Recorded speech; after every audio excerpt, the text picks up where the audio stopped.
Bonjour et bienvenue à notre méditation. Nous sommes de retour dans les méditations quotidiennes sur l'importance d'être disciple du Christ Jésus. Il fait très chaud ici en ce moment au Pays Basque et presque dans toute la France.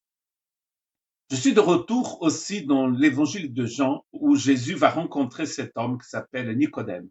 Et Jésus va dire à cet homme qui est pharisien, donc religieux, au moins que quelqu'un n'est né d'en haut, il ne peut pas voir ni rentrer dans mon royaume. L'histoire de Nicodème commence déjà dans Luc chapitre 2, verset 23, commence déjà à la fin du chapitre 2.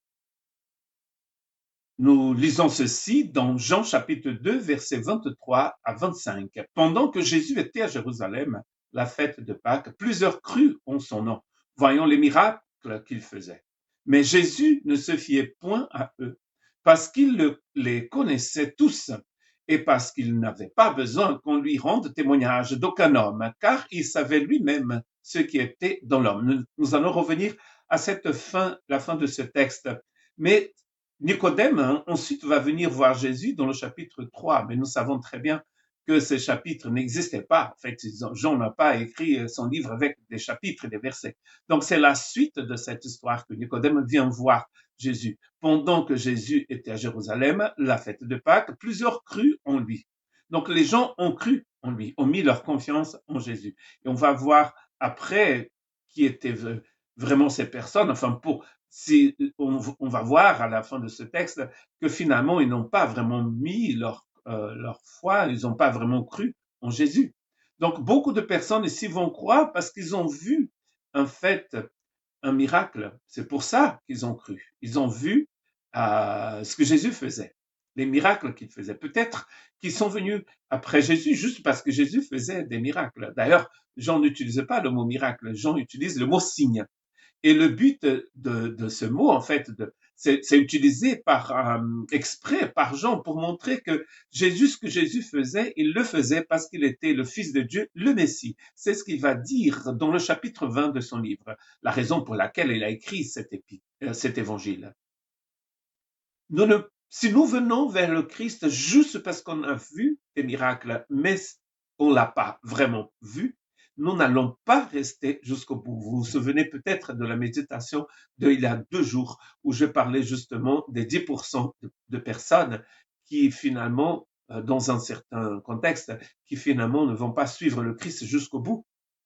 Dans Jean chapitre 12, 42, nous lisons ceci, cependant, même parmi les chefs, plusieurs crurent en lui, mais à cause des pharisiens, ils n'en faisaient pas l'aveu, car dans la crainte d'être exclus de la synagogue. Donc, beaucoup de personnes aujourd'hui encore vont croire au Christ, mais vont avoir peur, en fait, de quitter leur vie ancienne parce qu'ils vont perdre du prestige, vont perdre leur place dans leur monde, leur société. Je me souviens que quand j'étais missionnaire en Afrique, nous avons rencontré un monsieur qui est venu nous dire, je crois que ce que vous dites là est vrai, mais si je m'engage, je vais devoir donner le dos à ma religion. Mais c'est vrai. Quand on s'engage avec le Christ, quand on est né d'en haut, forcément, nous allons tourner notre dos à ce que nous avons vécu avant. Pas toutes les choses, mais les choses qui ne sont pas bonnes, les choses qui viennent pas du Seigneur, vont devoir partir.